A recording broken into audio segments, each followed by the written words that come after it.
স্ত্রী আমার মাসিক ইনকাম আয় ব্যয়ের হিসাব জানতে চান। এ নিয়ে আমাদের ঝগড়াঝাটি লেগেই থাকে। শরীয়ত অনুযায়ী স্ত্রীর কাছে আমার মাসিক ইনকাম এবং আয় ব্যয়ের পাই টু পাই হিসাব দিতে আমি বাধ্য কিনা? অবশ্যই আপনি বাধ্য না। আপনি শরিয়ার দৃষ্টিকোণ থেকে স্ত্রীর ভরণ-পোষণ, স্ত্রীর যে মৌলিক প্রয়োজনগুলো আছে সেগুলো পূরণ করতে আপনি বাধ্য। সেগুলো করবার পর আপনি স্ত্রীকে আ অতিরিক্ত আ আপনার আয় ব্যয়ের সমস্ত হিসাব তথ্য-উপাত্ত সাবমিট করতে হবে এমন কোনো বাধ্যবাধকতা শরীয়ত আপনার জন্য রাখে নাই। স্ত্রী এখানে যে জোরাজুরি করছেন সেই জোরাজুরিটা আ তার জন্য ন্যায়সঙ্গত হচ্ছে না। কিন্তু স্বামী-স্ত্রীর সম্পর্কের মধ্যে সবকিছু আসলে ধরা-বাঁধা নিয়মের মাধ্যমে চলে না। বরং নিজের লিগ্যাল অধিকারকে অনেক সময় ছাড় দিয়ে দাম্পত্য সম্পর্ক ভালো রাখার চেষ্টা করতে হয়।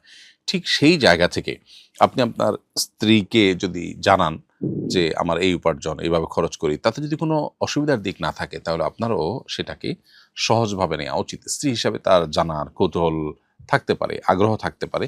সেটাকে আপনি যদি মিনিমাইজ করতে পারেন জানিয়ে তাহলে সেটা করা উচিত। আর যদি মনে হয় যে তাকে আপনি আ জানাতে গেলে ঝামেলা হবে, তাহলে যতটুকু জানানো যায় কৌশলে আপনি ততটুকু জানাবেন। দাম্পত্য সম্পর্কে আসলে এটা তোমাকে জানাতে আমি বাধ্য না।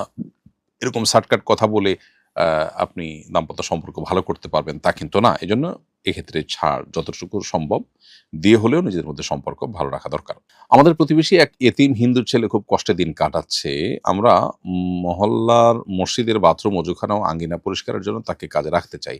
একজন হিন্দুকে মসজিদের পরিচ্ছন্নতা কর্মী হিসেবে নিয়োগ দেওয়া যাবে কিনা? তাকে আপনি অজুখানা, আঙ্গিনা, বাহিরের অংশ পরিষ্কারের জন্য রাখতে পারেন। এতে কোনো অসুবিধা নেই এবং তার জন্য সেলারিও দিতে পারেন। আ মসজিদের ভেতরের অংশ পরিষ্কারের জন্য কোনো মুসলিমকে রাখতে পারলে ভালো হয়। আ এক্ষেত্রে তার অসহায়ত্বে যদি আপনি আ আ আপনি দয়া মায়া করতে চান, একজন অন্য ধর্মাবলম্বী হলেও তার প্রতি দয়া মায়া আপনার করাটাই হলো শরিয়ার নির্দেশনা। সো সেই জায়গা থেকে আপনি সেটা করবেন। প্রয়োজনে নিজেরা তাকে কোনো উপার্জনের পথ বের করে দিবেন। সেটি মৌলিকভাবে কোনো নিষিদ্ধ বিষয় নয়। ইলমা আক্তার আপনি লিখেছেন, "সমাজে শুধু নারীদের পর্দার ব্যাপারে আলাপ আলোচনা হয়। পুরুষদের পর্দার হুকুম কি? পুরুষের পর্দার ব্যাপারে কি কোনো বাধ্যবাধকতা নেই?" বনিলমা, আ এটা ঠিক যে নারীদের পর্দার বিষয়টিকে বেশি আলোচনা করা হয়। কারণ আ এখানে আ ব্যবস্থা গ্রহণ করলে সেক্ষেত্রে পুরুষের জন্য কাজটা সহজ হয়।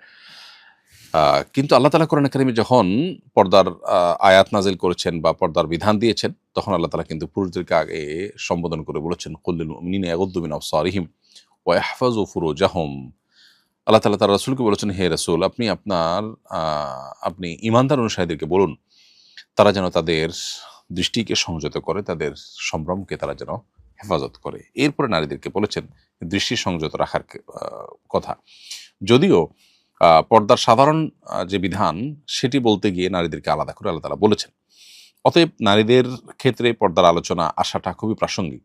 কিন্তু সেই সাথে পুরুষদেরও পর্দা আছে, সেই আলোচনা আমাদের আসতে হবে, আসা উচিত। যদিও হয় আ সেটাও আরো জোরালোভাবে হওয়া উচিত। পুরুষদের পর্দার ২ টা দিক আছে। একটা হলো যে তার শরীর আবৃত করার ক্ষেত্রে নাভি থেকে হাঁটু পর্যন্ত আবৃত করা তার জন্য অপরিহার্য। দ্বিতীয়ত হলো আ পরনারী থেকে নিজের দৃষ্টিকে অবনত রাখা। এটা তার জন্য অপরিহার্য। অতএব এরকম আ ২ ভাবে পর্দা করে তাকে শরিয়ার নির্দেশ মেনে চলতে হবে। এর মধ্যেই আল্লাহ তাআলা আমাদের কল্যাণ রেখেছেন। আর না হলে আমরা মানসিকভাবে অস্থির হব, অপবিত্র হব, গুনাহের দিকে আমরা ধাবিত হব। সেখান থেকে আমাদের বেঁচে থাকার চেষ্টা করতে হবে। প্রশ্ন হলো, আমি একটি টেইলার্সের মালিক। কিছু কাপড় বানানো হয়েছে, ২ বছর হয়ে গেছে। তবুও গ্রাহক তার কাপড় নিচ্ছে না। আমি অবশ্য কোথাও কোনো সময়সীমার শর্ত দেইনি। দোকানে জায়গার স্বল্পতার জন্য এই কাপড়গুলো এখন আমার জন্য রাখা কষ্টকর। অন্যত্র বিক্রি করে দিতে চাচ্ছি, এটা জায়েজ হবে কিনা? প্রথম কথা হলো যে, যেহেতু আপনি কোনো সময়সীমা বলেননি, এখানে একটা ঝামেলা তৈরি হয়েছে। অনেক টেইলার্সরা তাদের আ উম আ রিসিটের মধ্যে লিখে রাখেন যে, এতদিন পর আর এ কাপড়ের দাবি-দাওয়া করা যাবে না। বা এতদিন পরে আসলে আর কাপড় পাবেন না। বা এতদিনের মধ্যে নিতে হবে। এরকম বাধ্যবাধকতা থাকে। তারপরও আপনি উল্লেখ না করলেও আমাদের সমাজে প্রচলিত আছে, মানুষ ১ সপ্তাহ, ১০ দিন, ১৫ দিন, ২০ দিন বা ১-২ মাসের ভিতরে কাপড় নিয়ে নেয়। ২ বছর পর আ বা ৩ বছর পর কেউ কাপড় নিতে আসে না। এটা আমাদের সমাজের সাধারণ ওরফ বা প্রচলন। যেহেতু এরকম প্রচলন আছে আমাদের সমাজে, সেহেতু আপনার এই কাপড়গুলো রাখা যদি সত্যিই কষ্টকর হয়, কোনোভাবে যদি আপনি রাখাটা আ অসম্ভব হয়, তাহলে আপনি বিক্রি করে দিতে পারেন। কিন্তু এর মালিক যদি কখনো আসে, তখন তাকে এই কাপড়ের মূল্য, বিকৃত টাকা আপনি তাকে ফেরত দিতে হবে। তাকে না পেলে আপনি দান করে দিতে পারেন। তকি আহমেদ আপনি লিখেছেন, আমাদের অফিসের পাশেই বড় মসজিদ রয়েছে। মসজিদ রেখে অফিসে ঘরোয়াভাবে নামাজ পড়ার বিধান কি? ভাই তকি আহমেদ, মসজিদে গিয়ে নামাজ পড়াটা সুন্নতে মুআক্কাদা। বিনা ওজরে মসজিদের পরিবর্তে বাসা বাড়িতে বা অফিসে নামাজ পড়া অনুচিত। যদি এমন হয় যে অফিসে অনেক লোকজন আছেন, তারা সবাই মসজিদে যাওয়া আসা, এটাতে অনেক বেশি সময় ব্যয় হবে, বরং তারা এখানে পাঞ্জেগানা মসজিদের অ্যারেঞ্জ করতে পারেন, তাহলে সেক্ষেত্রে অফিসে জামাত করতে পারেন। কিন্তু বাসা বাড়িতে নামাজ পড়ে নেওয়া, মসজিদে না যাওয়া, বিশেষ করে এটা অলসতার কারণেই হয়ে থাকে, এটা অনুচিত এবং এটা না করা উচিত। বরং ওজরের কারণে যদি হয় যে একান্ত কোনো কারণে যেতে পারছেন না, তাহলে সেক্ষেত্রে বাসা বাড়িতে পড়লেন, সেটি নামাজ হয়ে যাবে। অতএব সুযোগ থাকলে মসজিদে গিয়ে নামাজ পড়া উচিত। আমাদের স্কুলে মাঝে মধ্যে সাংস্কৃতিক অনুষ্ঠান হয়, এতে নাচ গানও গাওয়া হয়। অনুষ্ঠানের শুরুতে কোরআন ও অন্যান্য ধর্মাবলম্বীদের ধর্মগ্রন্থ পাঠ করা হয়। প্রশ্ন হলো, যে অনুষ্ঠানে নাচ গান হয় সেখানে কোরআন পাঠ করলে কি কোরআন অবমাননা হয় না? পুরো অনুষ্ঠানটাই যদি হয় গুনাহের অনুষ্ঠান, তথাকথিত সাংস্কৃতিক অনুষ্ঠানের নামে গান বাজনার অনুষ্ঠানই যদি হয়, তাহলে কিন্তু সেখানে আপনার কোরআন পাঠ দিয়ে অনুষ্ঠান শুরু করা এটা অনুচিত এবং অন্যায় কাজ। এটা কোনোভাবেই করা উচিত না। এটা কোরআনের সম্মানার্থে কোরআন সেখানে পাঠ করা উচিত নয়। আর যদি ব্যাপারটা এরকম হয় যে না, অনুষ্ঠানটা অন্য সাধারণ অনুষ্ঠান, সেখানে নাচ গানটাও একটা পার্ট, তাহলে অন্য অনেক কাজ হবে, তার অংশ হিসাবে কোরআন তেলাওয়াত করা হলো, কোরআন থেকে তর্জমা করা হলো, মানুষকে দাওয়াত দেওয়া হলো, সেই চেষ্টা করা যেতে পারে। এটা আসলে পুরো বিষয়টা নির্ভর করে অনুষ্ঠানের প্যাটার্নটা কি তার উপরে। গুনাহের কাজের শুরুতে আল্লাহর নাম নেওয়া বা কোরআন তেলাওয়াত দিয়ে শুরু করা, এটা অবশ্যই এক প্রকার কোরআন অবমাননা। আমিন মাহমুদ আপনি লিখেছেন, নামাজের কাতারে দুজনের মাঝখানে ফাঁকা জায়গায় শয়তান দাঁড়িয়ে থাকে, এটা কি সত্য? উত্তর হলো হ্যাঁ, সত্য। নবী করিম সাল্লাল্লাহু আলাইহি ওয়াসাল্লামের হাদিসে পরিষ্কারভাবে এটি আছে। তিনি বলেছেন, লা তাদাউল ফুরুজাত লিশ-শাইতান, তোমরা নামাজ যখন দাঁড়াবে দুজন মুসল্লির মধ্যবর্তী ফাঁকা জায়গা রেখে শয়তানকে দাঁড়াবার সুযোগ করে দিবে না। এখান থেকে বোঝা যায় যে এখানে শয়তান দাঁড়ায়, এটি সত্য। এবং নবী সাল্লাল্লাহু আলাইহি ওয়াসাল্লাম বলেছেন, সুদ্দুল খালাল, তোমরা নামাজে মুসল্লিরা তোমাদের দুজন মানুষ যখন দাঁড়াবে পাশাপাশি, তোমাদের মধ্যবর্তী ফাঁকা জায়গাটা বন্ধ করো।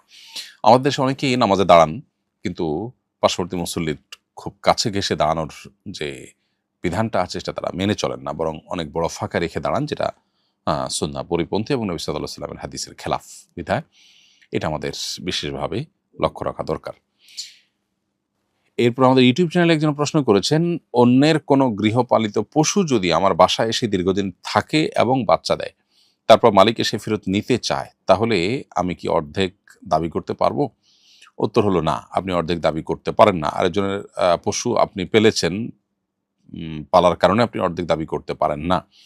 তার সাথে যদি কোনো চুক্তি হতো, তার সাথে যদি এরকম কোনো লেখা-জোখা হতো বা আপনার দ্বিপাক্ষিক আলোচনা হতো যে হ্যাঁ, আপনি তার পশু লালন-পালন করবেন, এতদিন লালন-পালন করার পরে পশুর অর্ধেক আপনাকে দিবে পারিশ্রমিক হিসাবে, সেটা ভিন্ন বিষয় হতো।